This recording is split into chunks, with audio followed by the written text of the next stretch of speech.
मागऊं दूसर वर कर जोरी। प्रणाम कर रही है ये दूसरा वर तो मैं प्रणाम करते हुए मांग रही हूं, क्योंकि यही मेरा मनोरथ ही है। मेरा मनोरथ यह है जो अब मैं आपसे मांगती हूं। पुरवहुनाथ मनोरथ मोरी। ये मैं जरूर बताना चाहूंगा कि क्या कहते हैं वाल्मीकि। वांगमात्रेण तदा राजा कैकेय्या स्ववशे कृतः तथा परमुवाचेदं वरदं काममोहितं वरो देयो त्वया देव तदा दत्तो महीपते।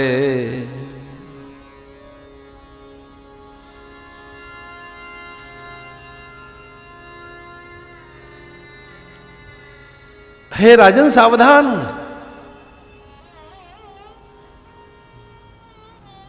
यो द्वितीयो वरो देव दत्त प्रीतेन मे त्वया तदा देवासुरे युद्धे तस्य कालोऽयमागतः। के शब्दों का आनंद लीजिए। नवपंच च वर्षाणि दंडकारण्यमाश्रितः। नवपंच, 9 और 5 कितने होते हैं? 14। नवपंच च वर्षाणि दंडकारण्यमाश्रितः चिराजनधरौ धीरौ रामो भवतु तापसः। रामो भवतु तापसः। रामो भवतु तापसः। आदेश कीजिए राम को, वस्त्र उतार दे, सब मुकुट माथे का,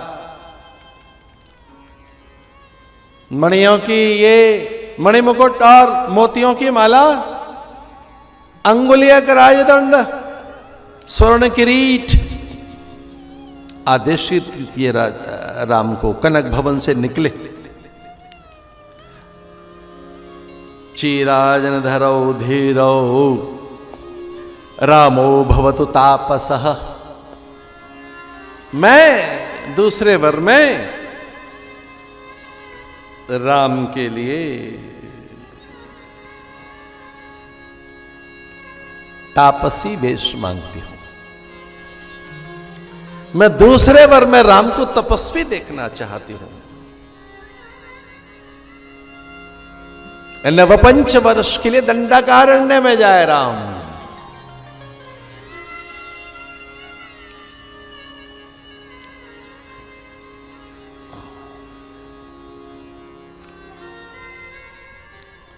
मांगूं दूसर वर कर जोरी।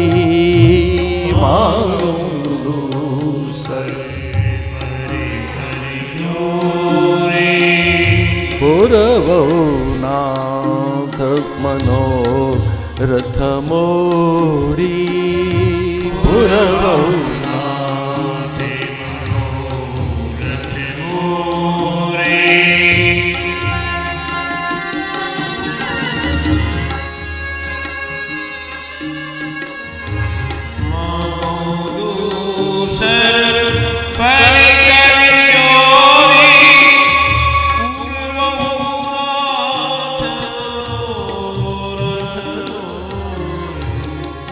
तापस वेश विशेष उदासी। तापस वेश विशेष उदासी।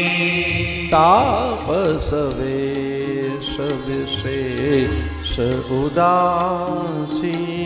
तापस वेश विशेष उदासी।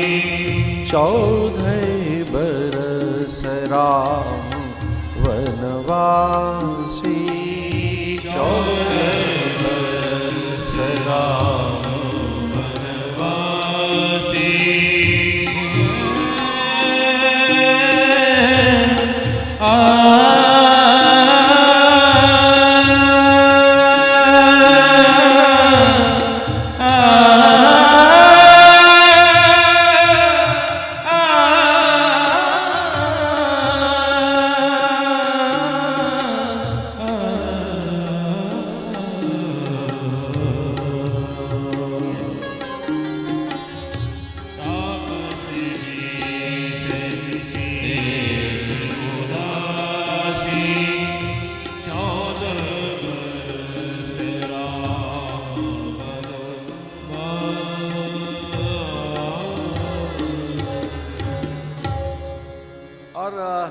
कुछ देर के लिए अगर मैं फिर से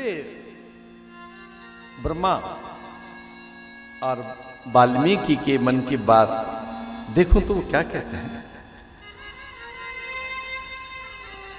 कैकेयी ब्रवीत क्रुद्धो धन्यवते जसा,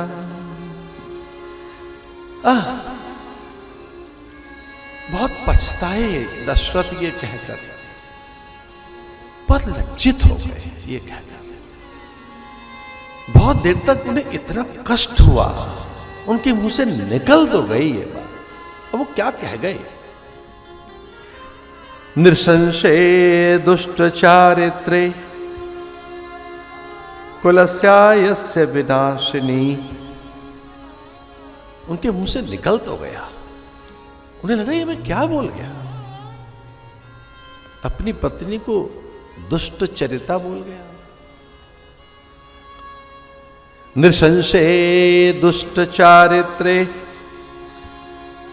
कुलस्यास्य विनाशिनी। किं कृतं तव रामेण पापे पापं मयापि वा। सदा मे जननी तुल्यां वृत्ति वहति राघव। सदा मे जननी तुल्यां वृत्ति वहति राघव। अरे बहुत कष्ट हुआ दशरथ को कि मैंने अपनी पत्नी को अपशब्द कह दिया, दुष्टा कह दिया, उसे कुल नाशनी बोल दिया, उसको उसे कुल घातनी कह दिया। ये कहकर वो इतने अधिक लज्जित है। धर्मात्मा राजा ने कहा कि भले ही कुछ हो जाता, मेरी जिह्वा पर ये कैकेयी के लिए शब्द क्यों आ रहा है।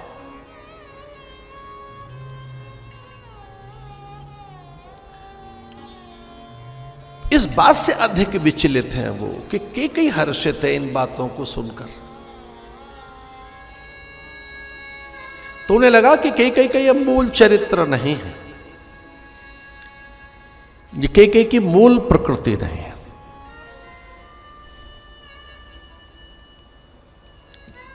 इसलिए दशरथ मौन हो गए।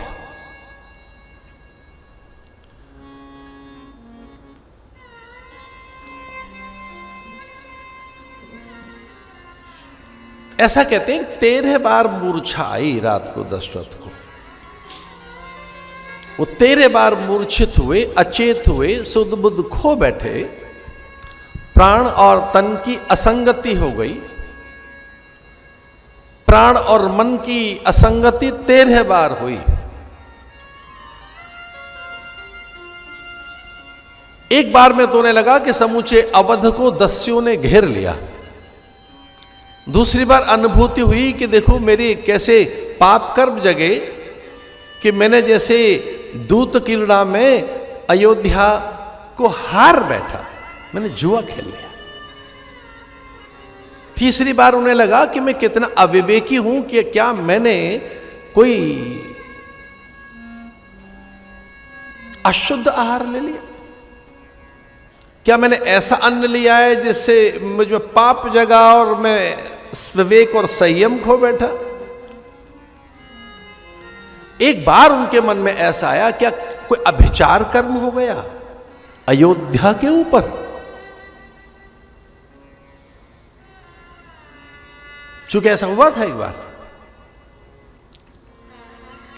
पुरोहितों ने कहा कि साहब हमें ऐसा लगता है कि अयोध्या में कुछ संकट सा दिखाई देता है। कुल पुरोहितों ने कहा, तो राजा ने कहा इसका निदान निकालिए।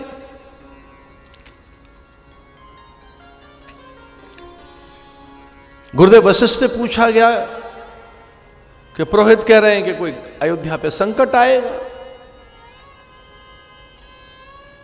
गुरुदेव ने कहा इन पुरोहितों से पूछो अयोध्या पे आएगा कि आप पे आएगा।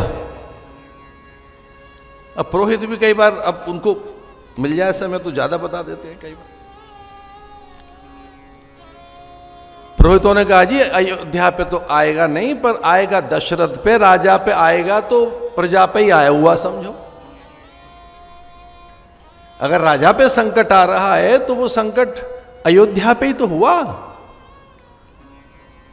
गुरुदेव ने कहा पुरोहित सांचे हैं और इनकी बात मानकर उपाय करो। गुरुदेव ने कहा बताओ उपाय क्या है। बताया साहब अखंड दीप रख लीजिए और कुल देवता का ध्यान कर लीजिए।